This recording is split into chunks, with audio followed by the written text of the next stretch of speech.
go ahead and get started. I'm sure you've heard this a number of times already, but can we have the chat monitor please read the introduction?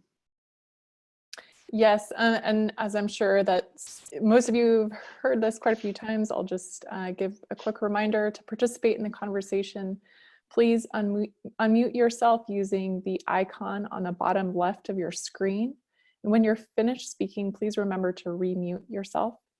If you have a question or comment, you can use the raise hand tool, which is accessed by opening the participant window, and the moderator will call on you. You can also participate in the conversation by using the chat window tool, and your comments will either be read aloud or you'll be invited to expand on your comment.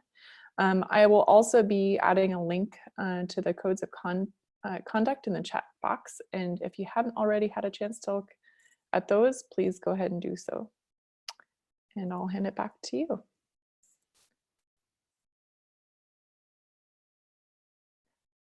I think, Alice, you might still be on mute. Oh, yes, thank you. Let me go ahead and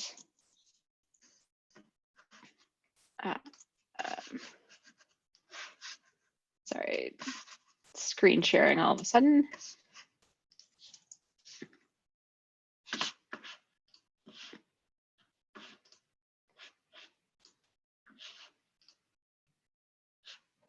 All right, so I am stepping in to chair the session for Hayo, who it appears is either having scheduling or connection issues. So the session today, we're really at the stage of starting to think about what recommendations we make moving forward. So we've had a number of discussions over the last 2 days, both in the working group 1 sessions and then in other sessions that are related and intersect. So the goals for this stage, we have a couple of different outputs that we're intending from this meeting, but we can also, obviously, if there are other things, other recommendations and other products that we should think about producing, this is a great time to voice them. So I'm going to start by reviewing our kind of intended outcomes. The first is that we're in the process of putting together a conference statement. So that is being drafted overnight tonight based on the feedback that comes in on this meeting. And apparently session organizers do not sleep in AOS world.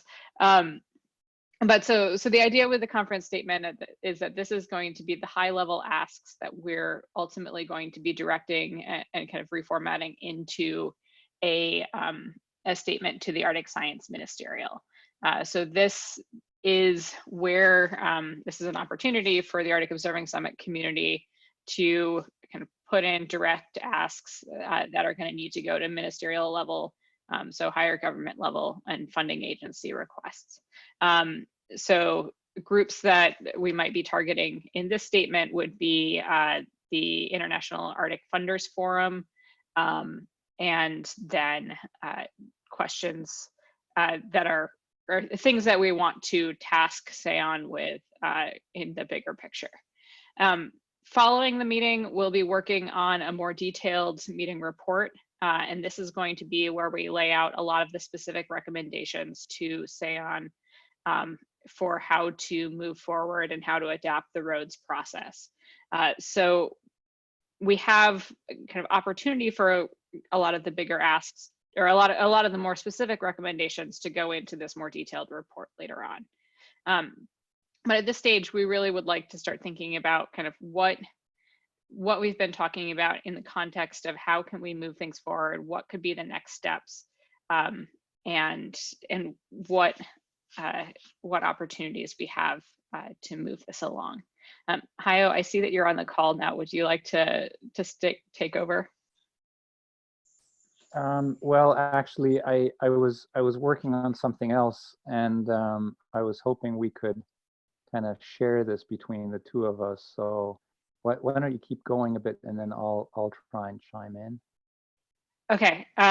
Do you have anything else to add on kind of the intended outputs? I was going to go into recaps of the previous discussions. I think the key thing is for us to focus in the near term on the AOS conference statement, which will be direct input to the science ministerial. So prioritization is really key there, because we don't have a lot of room in that statement, right? The final statement is going to be something like a couple of pages, but it is going to have to be hefty in the sense that we don't want to just put platitudes in there, but actual specific asks or highlight specific issues, and that's something that might require a bit of wordsmithing. So that's where what I was looking at is trying to do that on the back end here later tonight. But then the other thing, of course, for our group as a whole is, that we, working group 1, that is, the optimization design implementation working group, we don't just want to stop work with the end of the summit, but really now is the time to also think about how do we continue some of this work into the future. What do you see as a critical need in terms of both supporting the SAON roads process, the roadmap for Arctic observations and data systems, but also just to keep the network and the community going, and ideally expanded beyond the folks who've been joining us for the past couple of days and then the preparation. And there in particular, I see that Yuji Kodama is on the line. I mean, for us, bringing more researchers from Asia into the fold, I think is going to be important. We've had participation from Asia, but ideally, we want to have better connections to research institutes and research teams and individual researchers in Asia.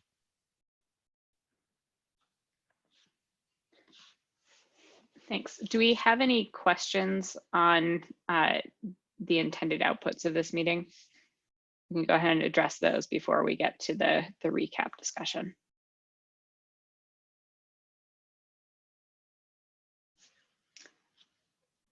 Okay, and a reminder, you're absolutely welcome to put comments in the chat box and we can address them that way. So I'm going to briefly go through some of the highlights that I've taken away from the discussions over the last 5 sessions. We've talked about a lot. This certainly is not an exhaustive list. It's just trying to get some of the themes that have come up a few times. After I go through my list, I'll open the floor for anybody who has additional comments and additional thoughts to add. So the first thing is that existing observing system models, things like Goose and some of the programs through WMO, do a lot of things extremely well. And for discipline-specific and kind of field-specific products, we really don't need to be reinventing anything and should be leveraging the processes and systems that already exist. The real value then to the Arctic observing system and what a key outcome of roads would be is in enhancing this cross-sector information and requirement sharing. So an essential Arctic variable, this idea that we've been throwing around a lot over the last 2 days, would be a concept that is both, it needs to be both important and it needs to be important to multiple sectors or stakeholder groups. So the key idea here is that it's something that would be broadly impactful, that's not a kind of single community variable so much as something that we really do need to foster this sharing across sectors.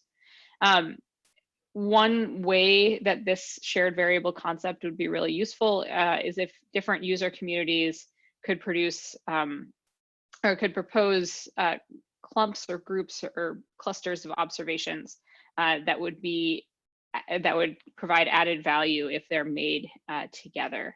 So this would be a way of defining not just the measurement standards for a particular variable or particular observable, but to expand that out into recommended sets of observations. The idea being that if you, as a scientist doing one area of research, are already in the field, are already making these measurements, the added cost of making additional measurements is much lower than a different project going out and doing a different thing.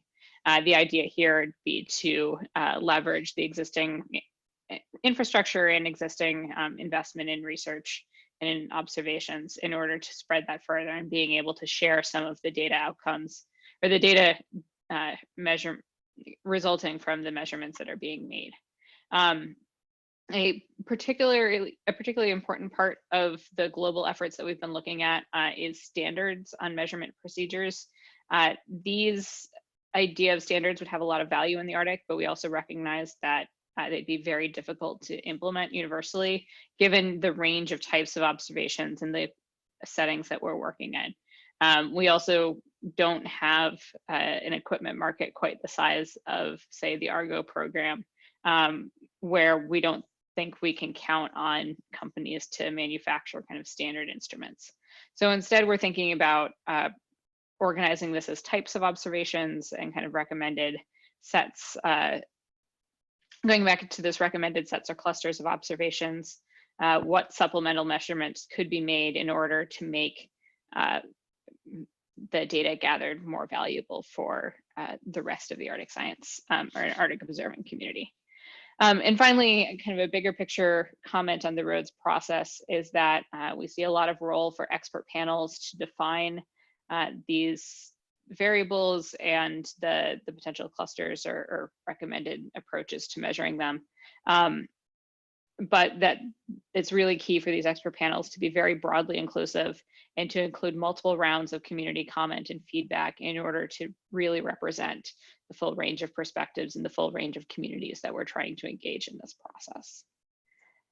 So does anybody else who's been involved in the Working Group 1 discussions want to add anything to this list? I'm kind of looking specifically at Hank and or Anna.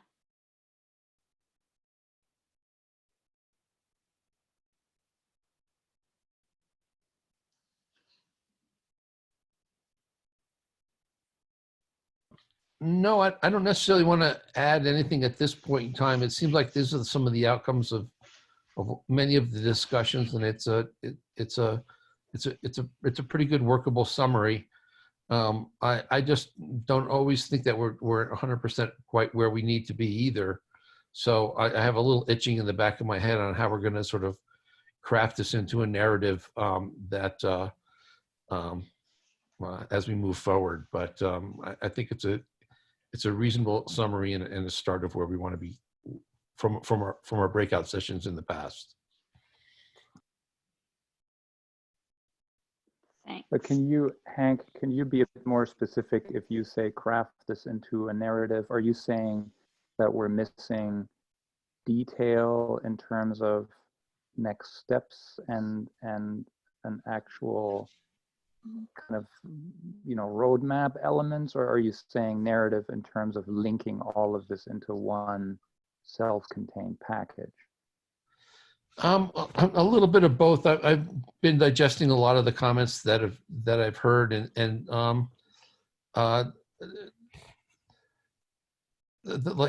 so for example, the idea of clustering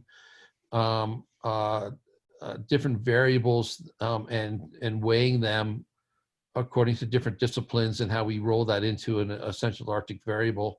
That's been done before in other areas, and we're trying to do this sort of from the middle. And there might be other nuances to how we actually build that as a structure or as a way forward, and gain traction like Goose has and other groups.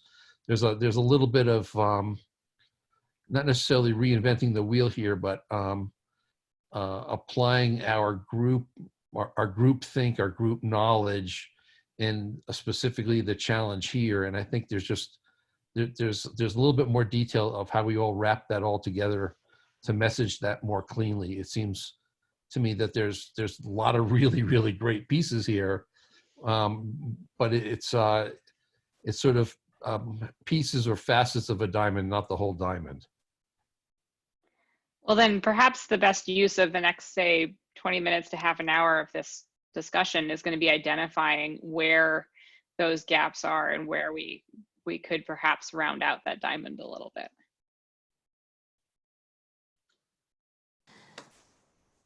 Hi, Alice. Yeah, I think that's an amazing summary. I just wanted to add maybe one more thing. I think in many of the discussions, one of the ideas was that when we're talking about representative expert panels or how the variables should be important to multiple sectors, we should really emphasize on the indigenous peoples because they're often missed out of these discussions. And yeah, there is not really a solution at this point, but just we need to make sure that we have an emphasis here and probably even give them more decision-making power than others groups because yeah, those decisions and those variables really apply to their lives a lot.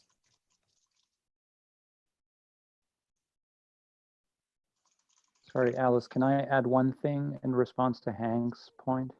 Yes, go for it. Hey, and sorry, I lost track of the fact that I was supposed to, looking at the top of the document that I was supposed to moderate. I'm sorry about that.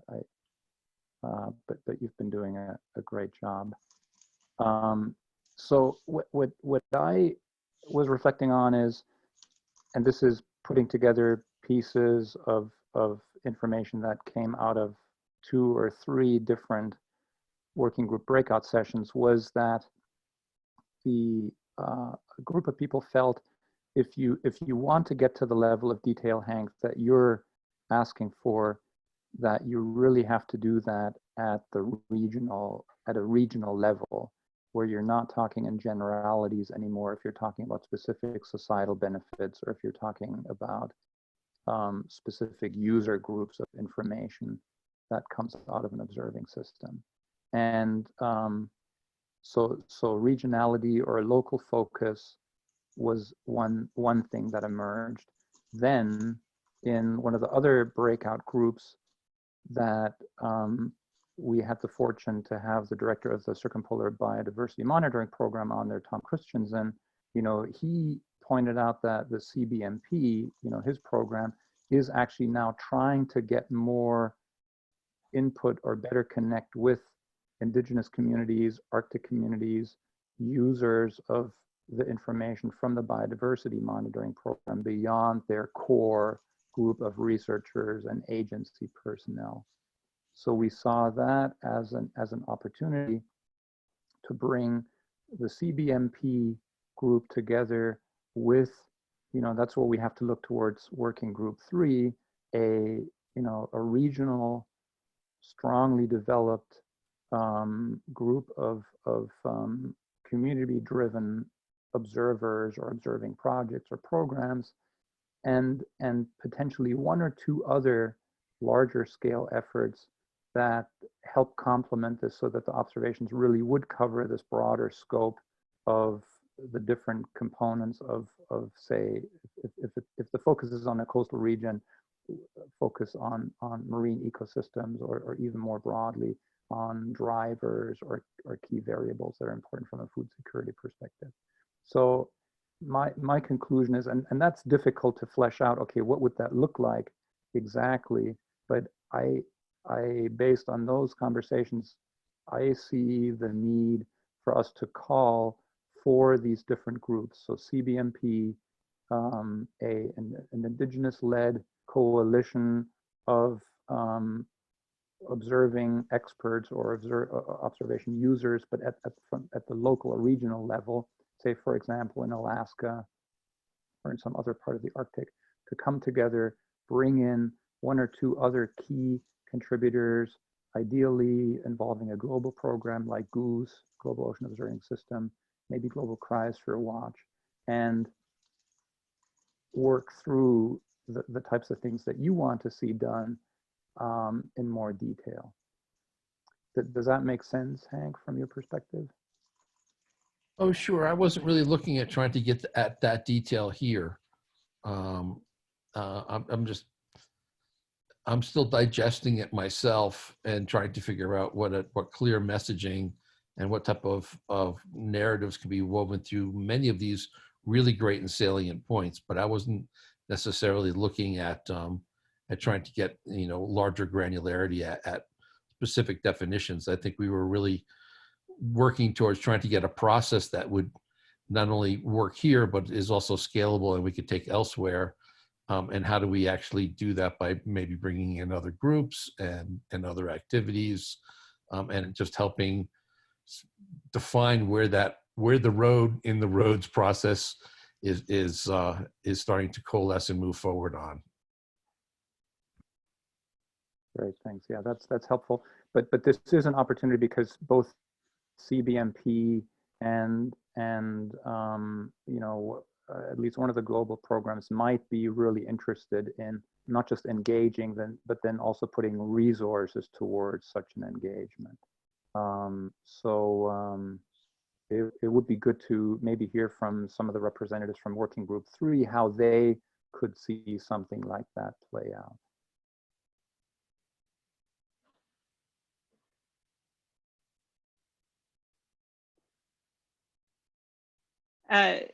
For clarification, CBMP on here is the Circumpolar Biodiversity Monitoring Program.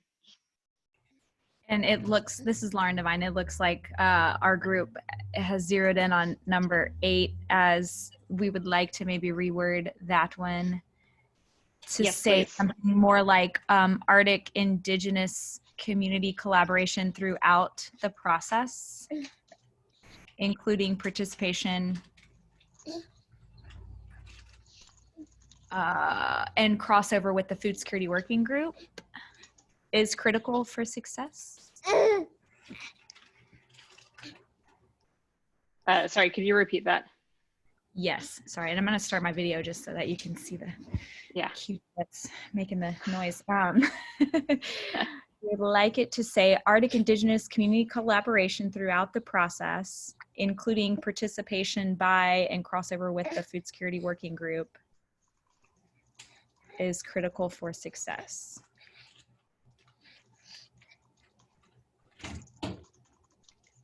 And Eva Burke had mentioned, let's see, hang on, community-based monitoring program in there. Hang on one second, let me try to read her comment. I had mistaken something about biodiversity. Oh, yes, your point was to community-based monitoring, and we have learned over this week that we would all like to start using community-driven as opposed to community-based. Yes.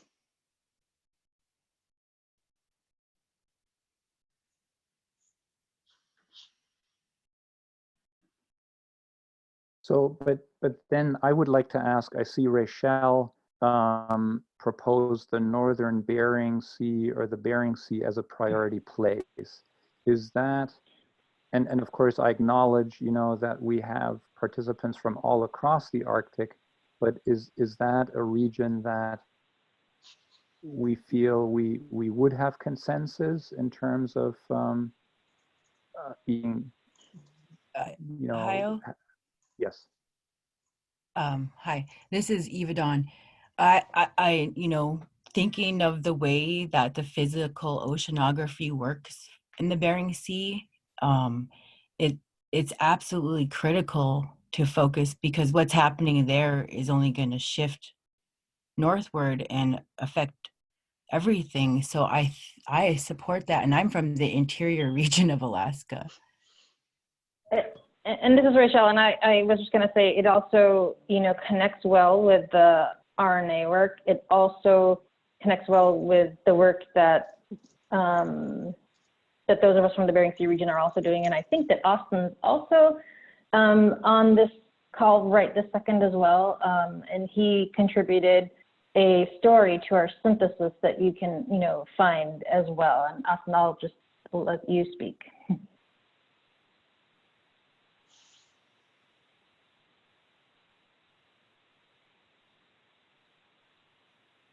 You might still be muted.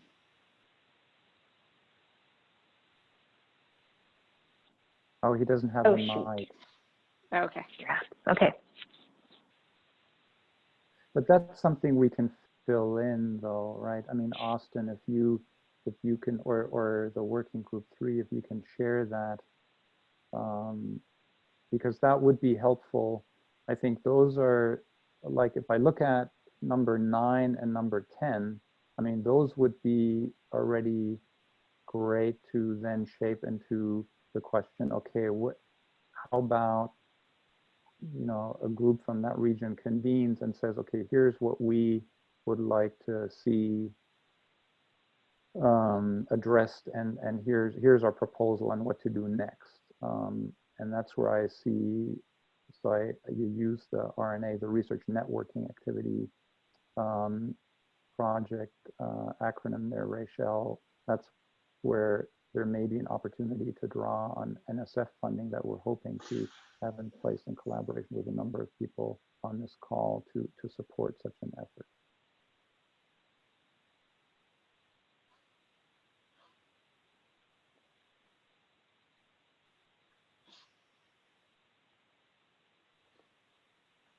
We've been touching on these points 8, 9, and 10, but if there are other, let me just move these down so they're all on a single page. If there are other points on this list that we think could use some clarification or additional discussion, please speak up on them. Hi, Lisanna. I just wanted to bring up another thing that we discussed a lot, mainly in communication with the data group. And that was the fact that one of the things that we think could define the essential arctic variable or the shared arctic variable is the predictive potential of the variable, because if the variable is temporal, it could be used for modeling. And yeah, in that case, it is most likely more important for multiple groups of users. So yeah, just from data perspective, the modeling or the predictive potential of the variable should be one of the defining features.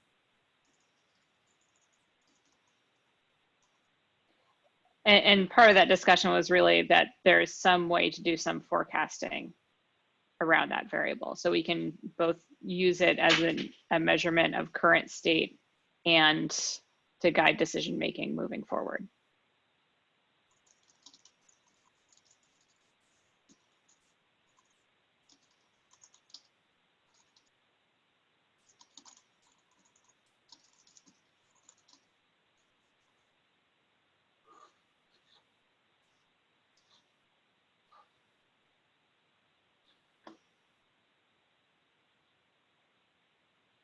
So the three big questions that we had for this session, in which we have plenty of time to discuss, are what are the key ideas that have come out of the Working Group 1 discussion?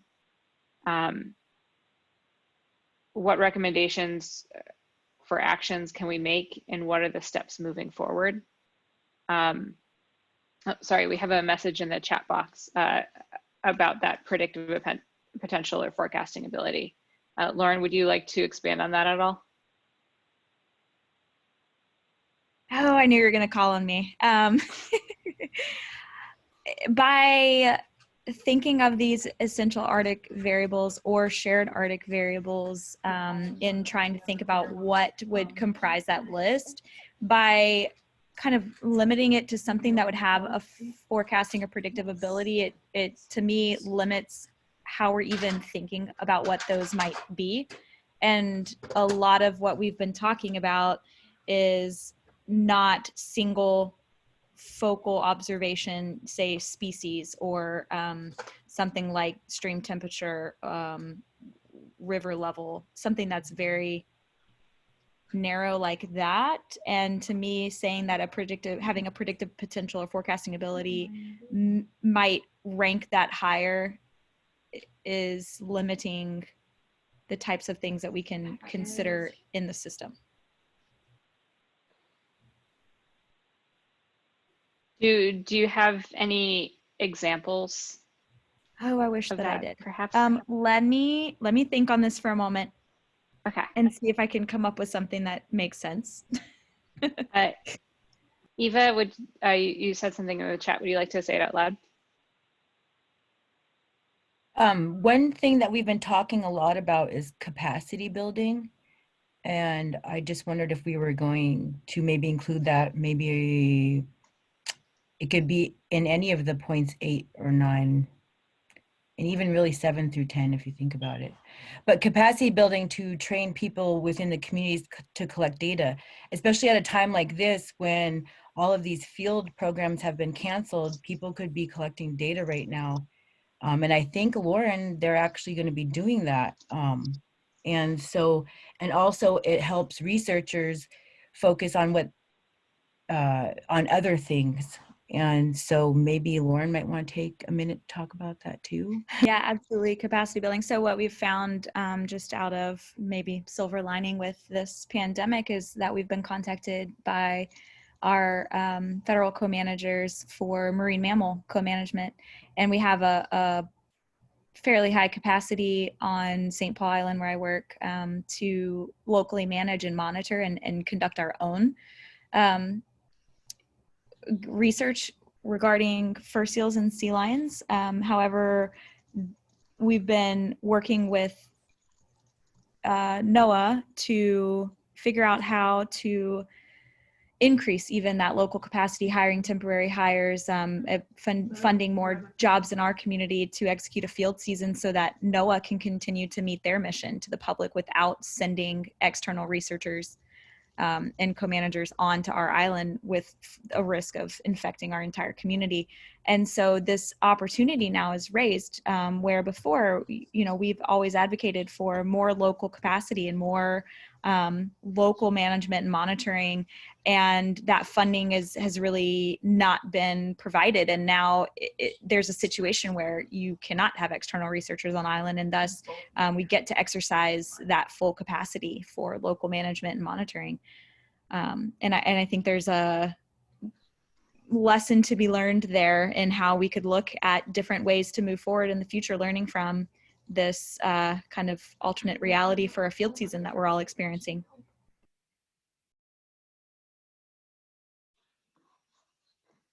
Hayo, do you want to expand on your message in the chat box? Yeah, this is just me trying to summarize. I don't have access to the notes right now, but I think what Anna was saying to explain was just one potential attribute of several that distinguish a shared Arctic variable. And so the others, you know, there were more that the breakout group that I was part of felt were important, include, in fact, local and regional information needs came first, you know, in the way we discussed the example.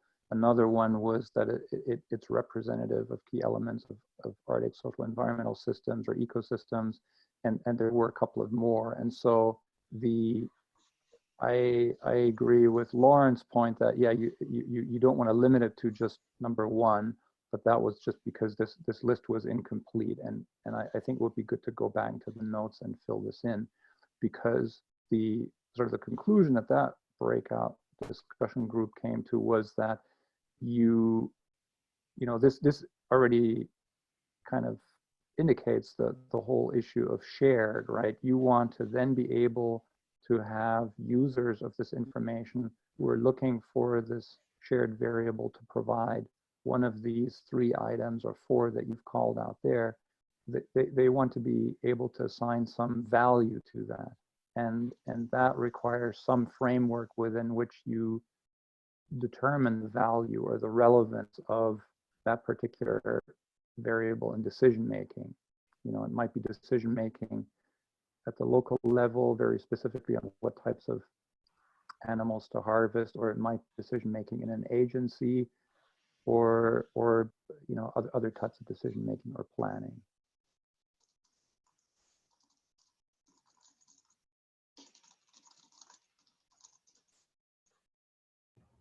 Thanks. That And yeah, addresses my concern, exactly how I was concerned having just that one would really limit to only those indicators or variables that have a modeling capacity.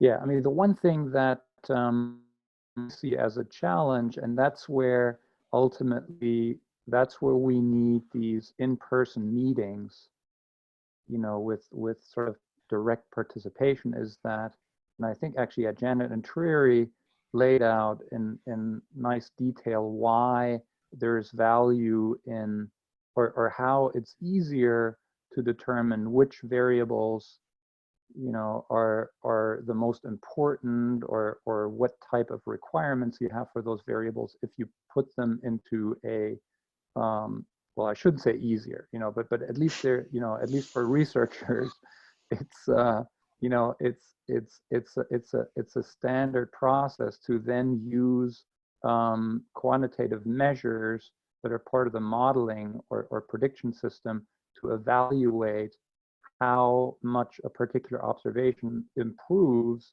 your prediction or the information product you're trying to generate. And that at least gives somebody a, you know, some measure of, okay, do you want to measure this type of variable, or do you want to measure, you know, that, or do you want to measure it here or there, or do you want to measure it every day or every week or whatever? You know, that's sort of straightforward. And that's of course more challenging with like the criteria number 2 or 3 and some of the others. So figuring that out so that you can really see how, like, where the shared benefits derive from a specific variable, that's going to be important.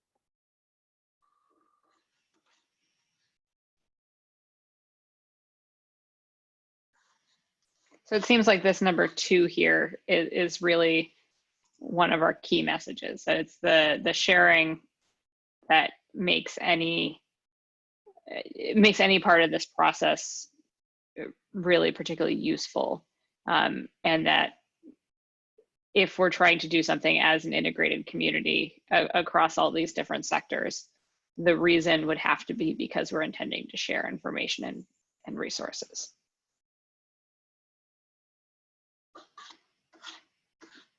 Yes. And okay.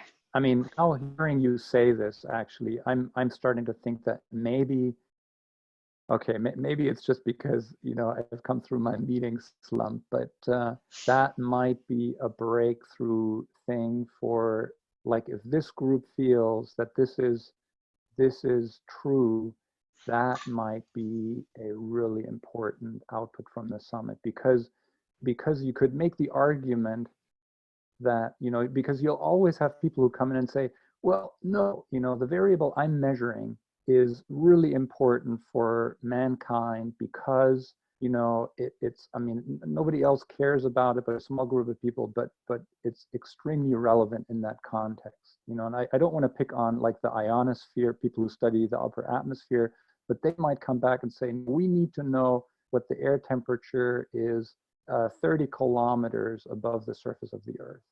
But there is nobody else who sort of recognizes, okay, this matters to me. And I think what number 2 is saying here is that, okay, those people will find ways to measure and obtain data of these observations. They can do that on their own. You know, they've done it for a long time. But what's important and what needs to be done now is not to create frameworks so that those folks can do whatever it is they do, but rather to create frameworks that explicitly look at the shared variables and the shared benefits derived from those. And if that is applied as a criterion for, that's where SAON and some of these overarching efforts should channel their resources, their attention, everything else into, that might make this whole problem much more tractable. Sorry, my audio cut out for a minute there. It does seem like we can really make the argument that the only reason to do this is to share. Yeah, your audio should come out more often. I was rambling and you just gave us the 2-phrase answer.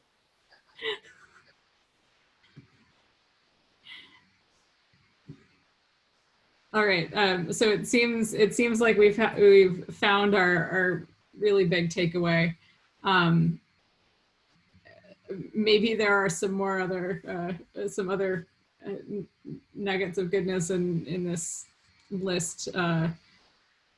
Does anybody on the topic of sharing or sharing information, sharing resources, does anybody else have anything they want to add to this?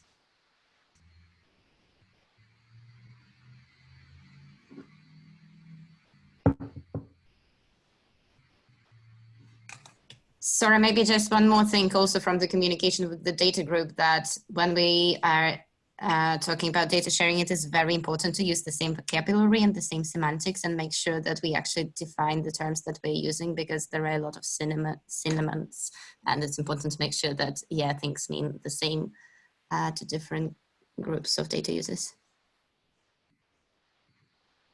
Yes, and I think it's interesting that the same conversation seems like it's been happening in the data community and in the Working Group 3 community, but the solution to those has been fairly different.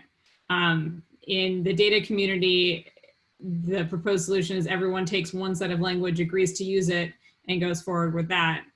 Whereas the discussion, at least on the discussion group that I was in, I guess it was yesterday, though it's hard to tell at this point, with the Working Group 3 is that part of the lesson is that it just takes time and some effort to communicate when people are coming from different backgrounds.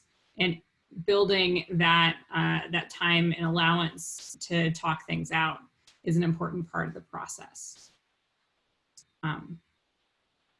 Does anyone from Working Group 3 want to expand on that, or tell me my takeaway from that discussion was a little off? No, I actually like that, how you actually just frame that, and I think that, you know, that's an important part of the process, right, as well too. And I think, you know, I think that's exactly why, you know, Lauren also included having Indigenous collaboration throughout the process, and I think it is something that also does take time, and I think it's also something that is important, you know, probably like when we're first, you know, talking about these things, to, you know, be more explanative of what we mean, explain things, you know, a little bit better.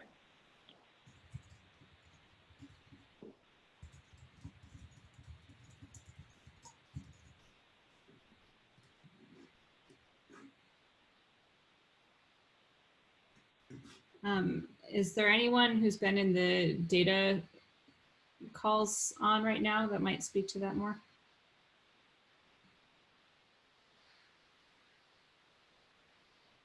I know a bunch of the data group joined a few of the Working Group 1 sessions, so we've got some of their thoughts in here.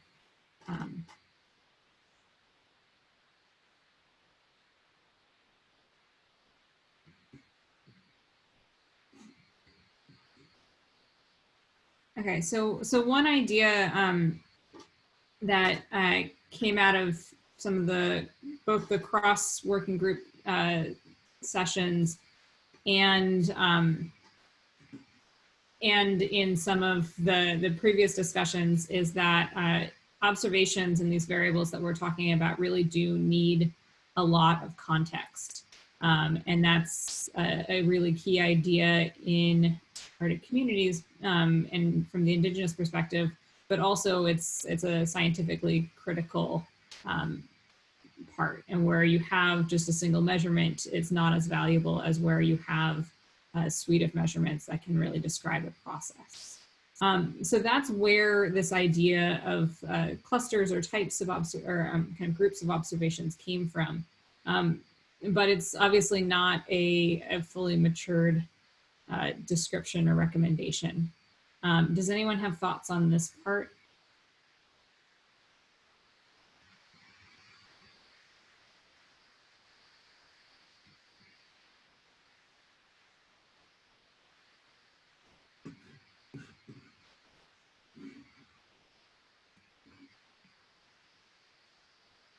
It seems like, yeah, I think that this is where a lot of our case studies and stories, you know, show this really well. And I think that there, you know, are also not just, you know, observations from one discipline, but across different disciplines. And for example, I think Rosemary shared an example about the importance of linking different health aspects, with migratory routes of caribou was another piece. And I think that for her community, linking those different types of variables is really important. And so I think that one cross collaboration that could be helpful here is, with the perspectives and the different dimensions of the food security approach.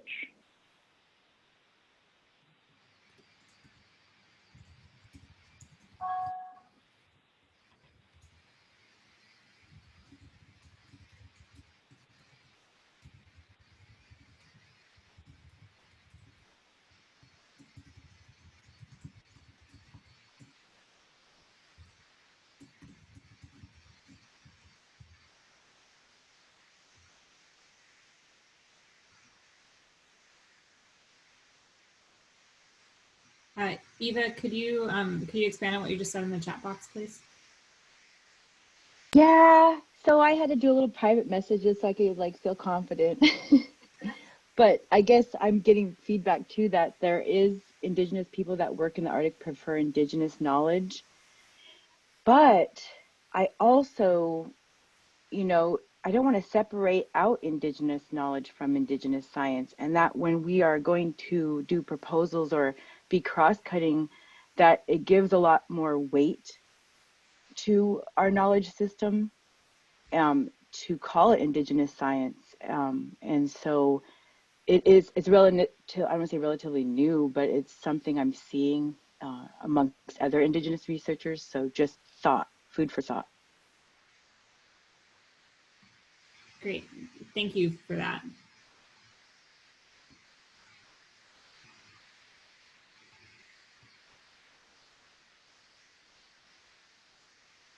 All right. I encourage anyone who has anything else to add to any of these points to please either raise your hand or add something to the chat box. But for the moment, let's take a little bit of time to start thinking about what steps would be required to move this process forward. What stands between us now and having the system that we need and want?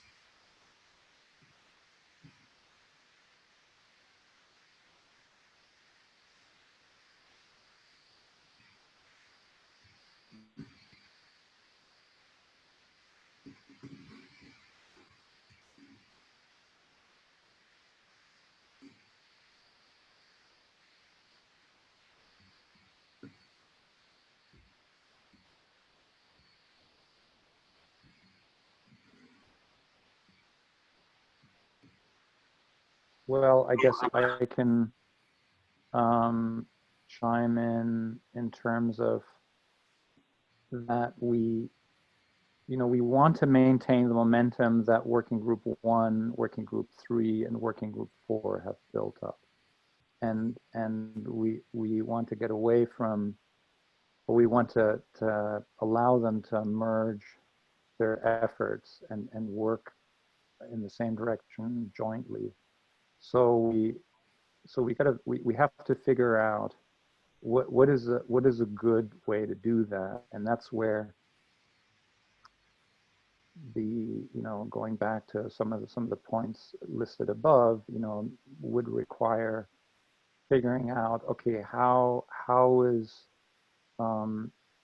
involvement and guidance from Indigenous experts in the expert panels ensured from the beginning, just as the guidance from the other expert panel members. What is what is a good process in terms of continuing work in the working groups?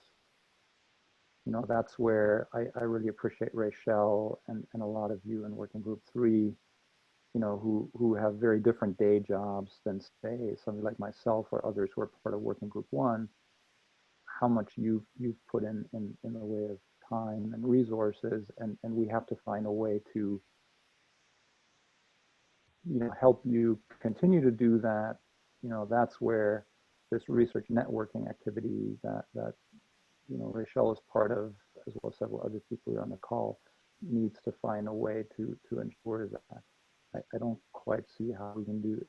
I don't see us figure this out during the fall, but maybe one of the things we need to do is actually schedule a joint meeting between people from Working Group 1 and 3 who are interested in pursuing this further, but with a regional focus. I think that's important, that we move away a bit from the broad pan-Arctic scale, which makes some of these conversations more difficult, and get down to, for example, the guidance that's emerging here. Okay, let's talk about the Bering Sea or part of the Bering Sea, whatever this group feels is most relevant, and build something around that topic, and then move out from there or move forward from there.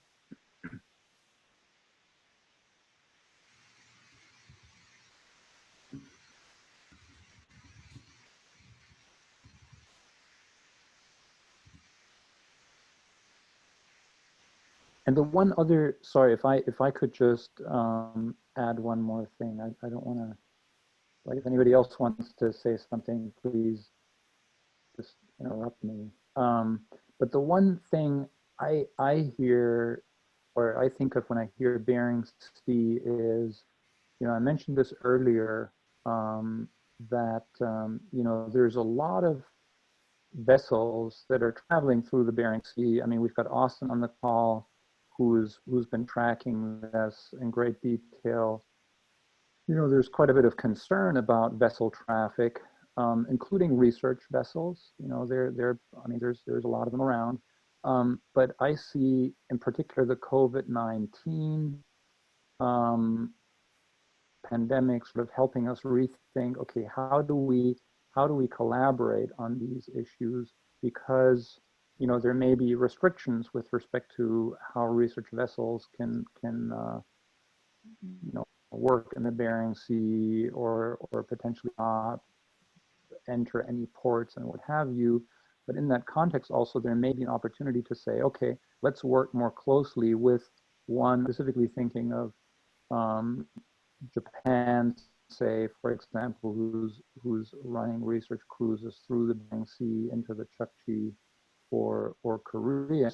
The group that would come out of this regional collaboration provide guidance and say, we want you to make measurements here, of these things.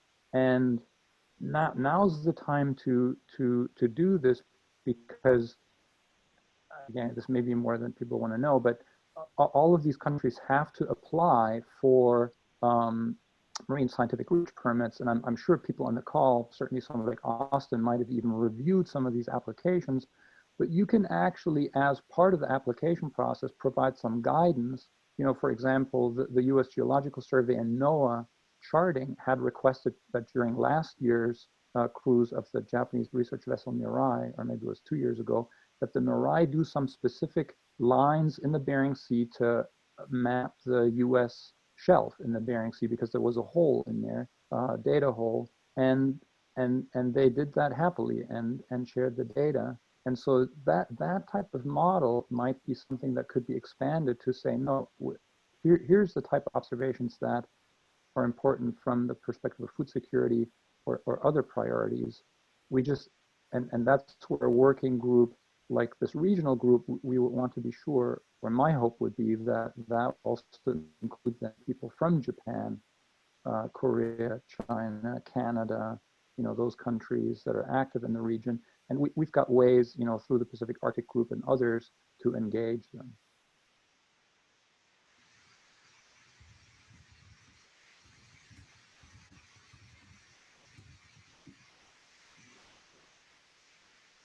I think that's an important point, Hayo, and I wish Austin had a mic, because I know he would add a lot here, because I know that there are definitely, also issues with research vessels offshore as well, including federal ones and international ones. So I think that could be, potentially, great way to address some of those issues and challenges, and again, then to also build, more collaborative relationships and an ability to, inform those vessels about you know, when and where it might not be good to go, you know, during what times of the year.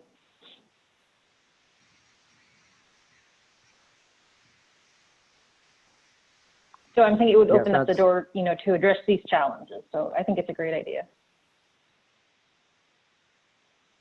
Thanks, Rochelle. And that's also where I know, because colleagues in Japan have asked me about this, and they have been quite responsive, you know, attended Arctic Waterways Safety Committee meetings, you know, and I understand that not all people on the call might see the Arctic Waterway Safety Committee as the best framework to do that, but they've, you know, colleagues from Japan have attended Barrow Whaling Captains Association's meeting, or Alaska Eskimo Whaling Commission's meeting.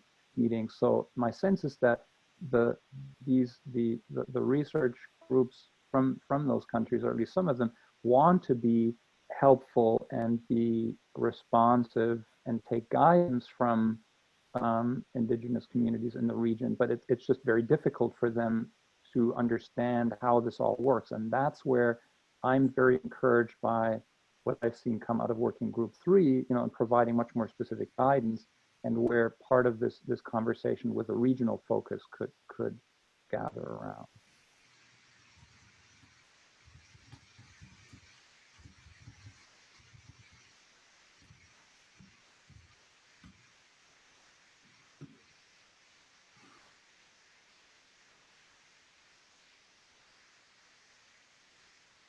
So it sounds like we've got one kind of concrete way forward with this regional group model. Are there other kind of actions and recommendations that might come up around the kind of broader, I guess, non-bearing community, thinking about the activities between Working Groups 1, possibly 3 and 4, ways to engage with the Arctic Observing Summit and these ideas in the intervening years?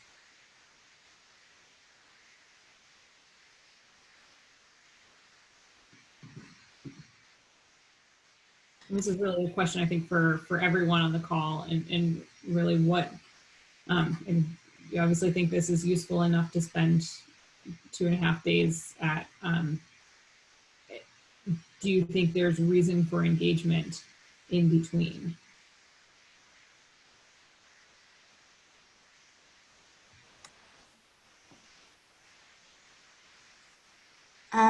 This is not really a concrete suggestion, more of a worry that regional approach is great, but it makes me wonder whether there will be regions that are underrepresented, because even within the summit, like, yeah, we focus a lot on the Bering Sea because there is a lot of people working there, which is great, and this is super important, but you know, there are other parts of the Arctic, and particularly in the Russian Arctic, we don't really engage with the local communities, and we certainly don't have that great representation here. So yeah, maybe we could use those regions that are actively involved now as sort of case study or model study, and then try to communicate it to more broad Arctic communities, something like that, just to make sure that, you know, we think about other areas of the Arctic as well.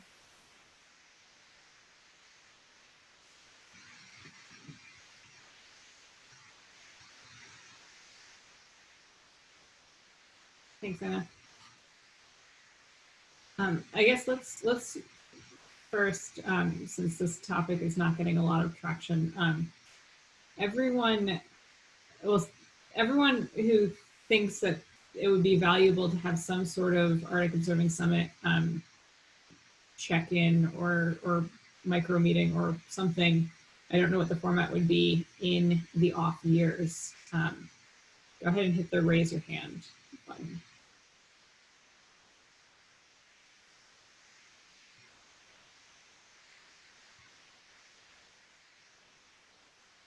All right, I've got 2 hands for, we're up to three votes for yes. From somebody. Sorry, I vote yes, I just can't find the tool. Okay, so yeah, we've got a handful of yeses from people who don't think that it would be useful. Can you explain why? what is valuable about this at the spacing that we currently have it? And there were roughly 16 people on the call who didn't make an indication there. So some of you must think it's not helpful.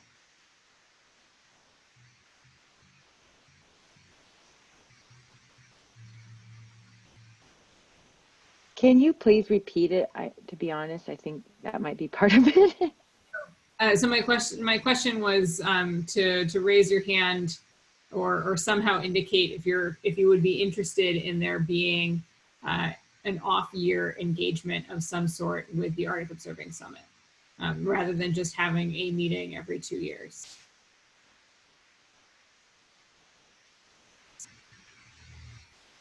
Okay. How do I raise my hand? Anyways, I support. Oh, there it is. So I support it.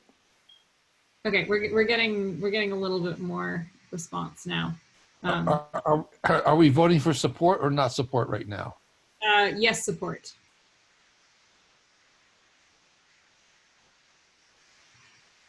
And can I articulate why I think it's important? Please. Because what we're doing here is really new. No one's done it before, and it's a huge challenge. And we're really, only scratching the tip of the iceberg. But it takes momentum. And we all go off and do our own things and think it's important, and we do 1 or 2 papers or convene some side meetings. We do some other things and some other inclusion activities, but really we need to be gaining more momentum, and this is just really just the beginning of it. And more meetings, more refinement, more conversations, more understanding each other's language and problem sets is only going to help move this broader initiative forward.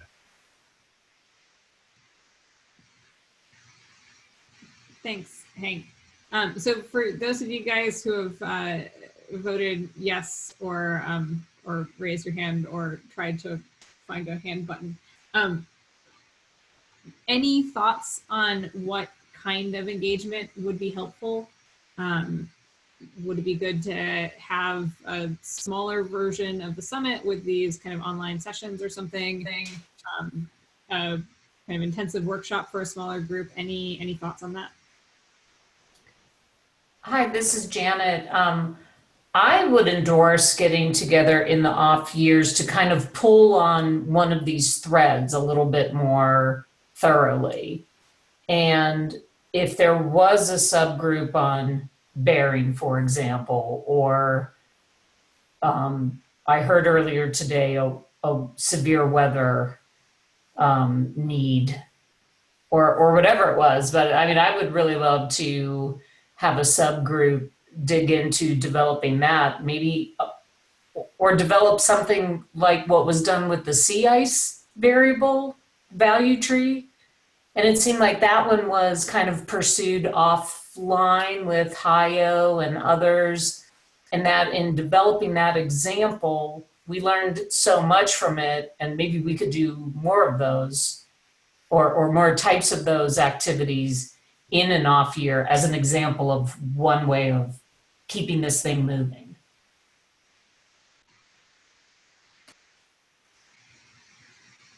Any other thoughts on that?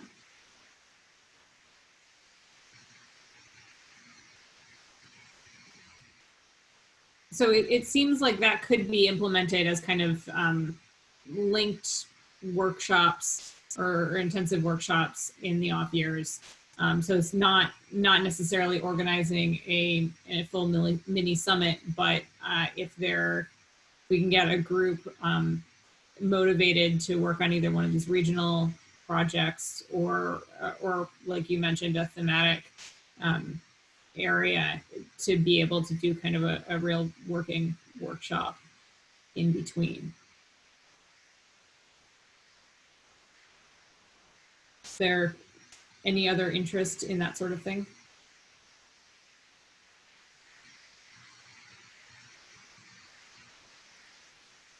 I think that sounds good. I guess just to clarify, So my understanding is that we would have one of these shared Arctic variables or essential Arctic variables and have a few that then we had smaller groups kind of pushing forward. And so maybe having off here check-ins on sort of how that's going and then lining up the next set of variables to really dive into. And let me know if I'm misunderstanding that process at all. Yeah, I mean, this process being all of 6 minutes old. So I think it's still very much open to interpretation and what makes sense. But the idea being that we would, maintain the every other year Arctic Observing Summit structure, but have a more, over the past several years, there has been kind of offline activity, but it's not necessarily well broadcast to the whole AOS community. The idea here being that we can encourage this sort of offline activity with these smaller thematic groups, but make that process and make these events more widely known and widely accessible. Okay, thanks. I just had an idea.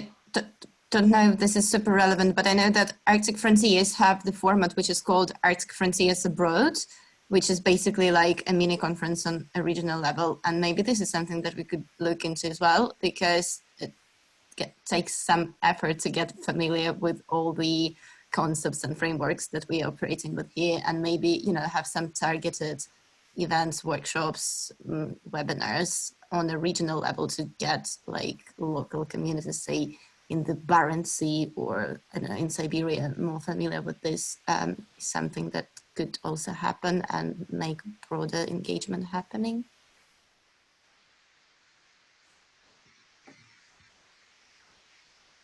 It sounded like there was somebody else speaking when Anna started.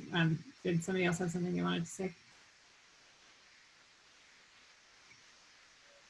Oh, I think that was me, Alice, just saying thank you for the clarification. It was helpful. Okay.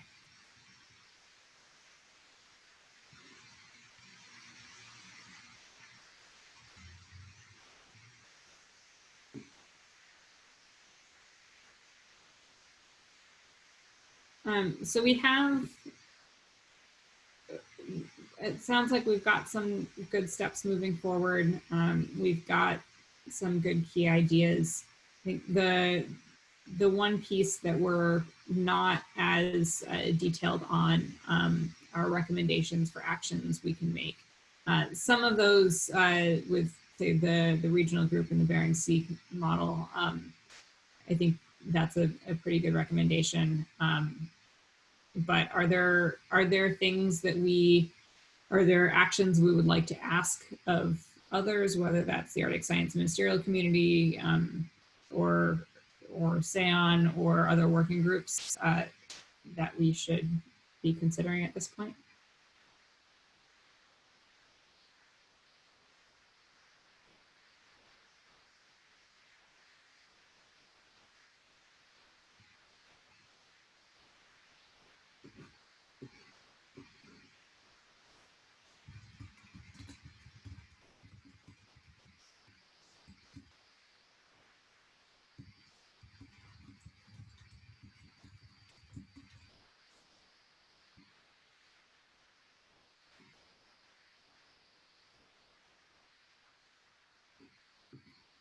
I'm assuming that the people with raised hands in the chat box just still had them up for when I made you vote earlier. But if either of you would like to say something, please go ahead.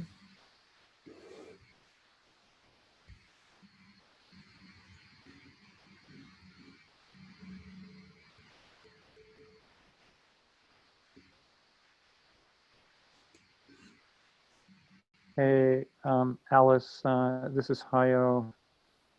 I mean, my sense is, and it would be good to, get input from any of the other folks here on the line. But I've got the feeling that we have enough in terms of material for what we need for tomorrow. And in particular, I'm by sort of seeing also some indication of, okay, here's how this would continue.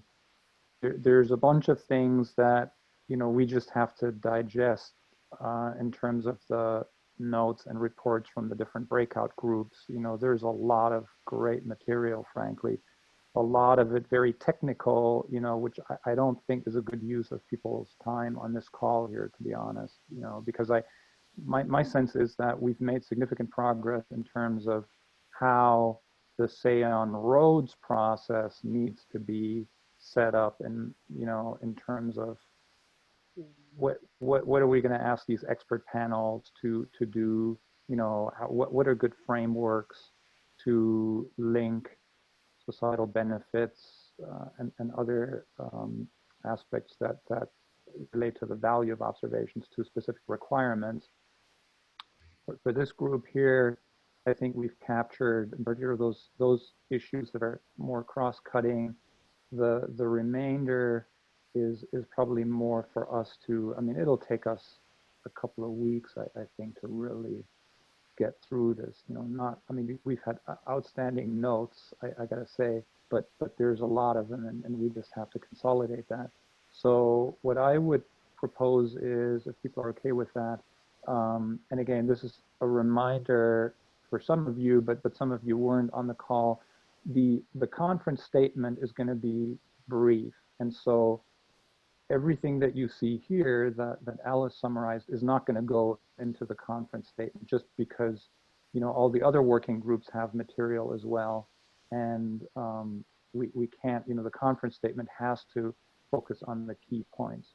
So the only thing that I would ask is whether we want to take just a couple of minutes or so, or however long it takes, to just briefly review, okay, what are the key priorities that we want to highlight in the conference statement itself, you know, and that's not saying that these other items here would be part of our working group's summary, which will then be part of the report that's going to come out of this meeting, that will have specific calls to action, in particular for SAON, you know, other entities like national, international funding agencies. But as everybody understands, I mean, that's going to take more time to write this up, circulate it with all the participants, you know, get comments on that. But the key thing is the conference statement at this time. So I just added a link in the chat box that is just a Google form that drops things directly into our notes. So if you have any comments, thoughts, etc., I don't know, links to cat videos that you want to share with our, and make sure that end up in the notes for Working Group 1, just go ahead and enter them on that Google form, and we can make sure to integrate that into the reporting going forward. But yes, I think you're right, Hayo. It seems like our, I'll say my impression of our main takeaways are that at this point, that the real value of an Arctic observing system is this cross-sector information requirement sharing, and that this kind of round point 7 and 8, that the process moving forward with roads really is going to rely on the strength of its community engagement. But I think, yeah, but the question I would pose to this group is, what about item number 9? I mean, is the conference statement a place to call out the regionality issue? You know, so the conference statement would make it clear that regionality and a local focus are key starting points, which mean, you know, and that's true throughout the Arctic, but that one of these that the conference participants at least see as a key priority is the Bering Sea. Is that something that's appropriate to call it out? You know, recognizing, of course, that there's a lot of concerns or issues, you know, say in the Greenland region or in the Barents Sea or other places, but also recognizing that Bering Sea in the Arctic, at least in the last couple of years, have probably experienced the most dramatic changes in the ecosystem, the physical environment. It's a region that cuts across, it's a transboundary region. It sees a lot of research visits from a larger number of non-Arctic countries, all of which would justify calling this out. That I think would be one question I'd ask.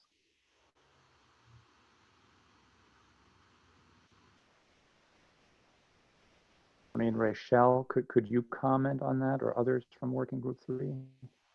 This is Eva Dawn, and I agree with you, Hayo. I think that calling that out is good, and I don't want to I agree with the statement that the Bering Sea, you know, with everything that's going on, it's a crisis, and how do we respond to that? And that is a good starting place, but I don't want to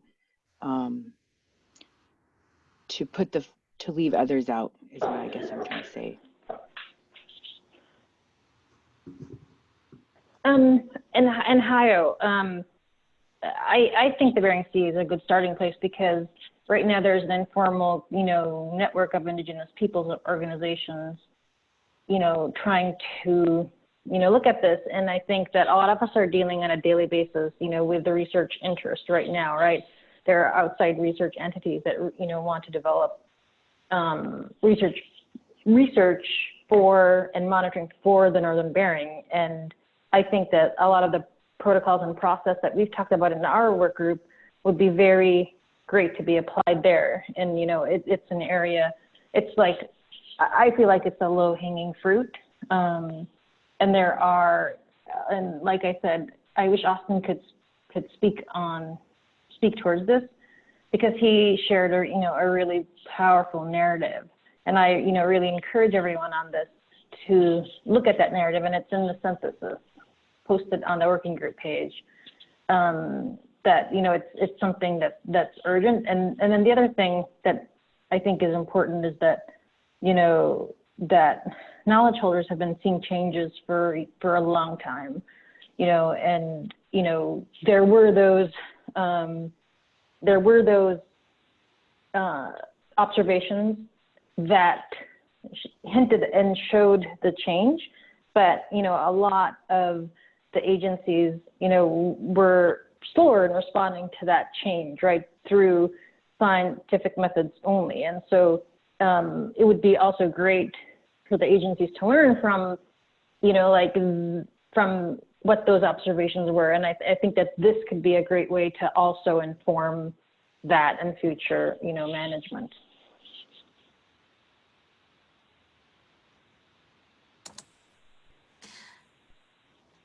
Hi, this is Anna. This is more of my personal opinion rather than a group opinion, but I thought I'll speak it out just so that we have an opposition. I just wanted to advocate for the Barents Sea as an alternative or another focus area, because it is also under severe crisis. It is experiencing what we call the Atlantification of the Barents Sea waters. It is under threat of invasive species. So we have the snow crab and the king crab, which are actually coming from the Bering Sea, that are currently threatening the benthic communities. We have a potential collapse of the cod fishery. We have an increasing shipping and increasing tourism on Svalbard and other areas. So yeah, there are a lot of issues there as well. So that could be another potential model focus. Yeah, thanks for both that reminder, Anna, and pointing out, I mean, yeah, if we're holding a meeting at like 2 o'clock in the morning, Barents Sea time, you know, we might not get as much input from their end. So maybe, would it make sense to, I mean, could you draft a brief, could sort of a brief complement or extend this, and just, you know, we could, you know, for sort of balance, we could point to these two regions, right? I don't think that would dilute the statement, but it would also make it clear that we're not, you know, that there's that both of the major entryways or passageways into the Arctic Ocean are seeing massive change. Maybe that would be a good approach. can talk about this. We also have a session tomorrow morning that's more uh, chronologically friendly for the parents see. So we can talk about this and see if this is a model that there'd be broader support for playing out there. Right. Yeah, that's a good point.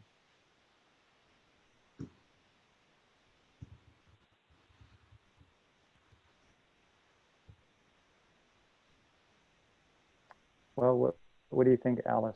Is that it, or any other? I think that's everything that I have for tonight. If anybody has any other comments, that would be a great time.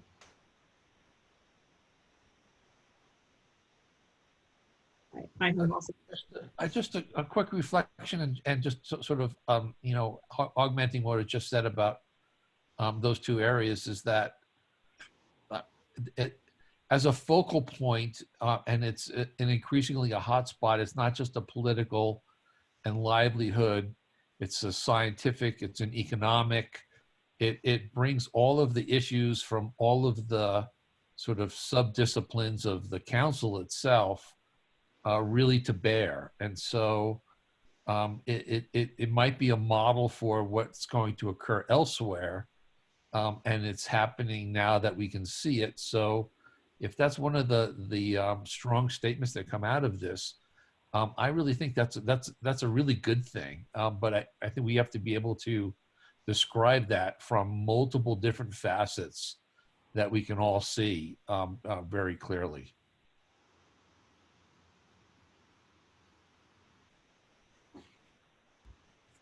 So thanks.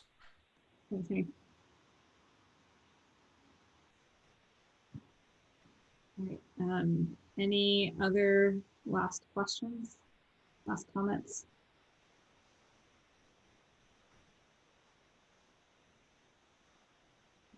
In that case, as the sun sets outside my window, it's about to get dark here.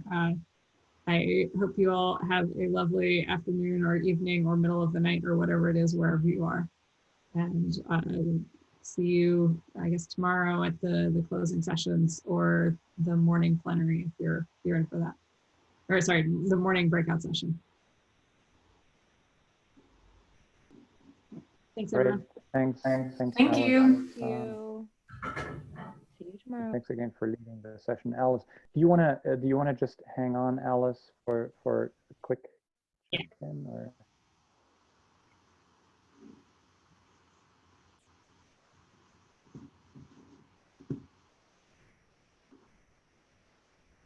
Are you, Alice? So were you planning on joining the session tomorrow? Because I mean that's like really early, right? I'm planning on leading the session tomorrow. It's 7:30 my time. It's not too Oh, right. Okay, yeah. Because I was thinking, because tomorrow I gotta go into work. You know, we're basically shut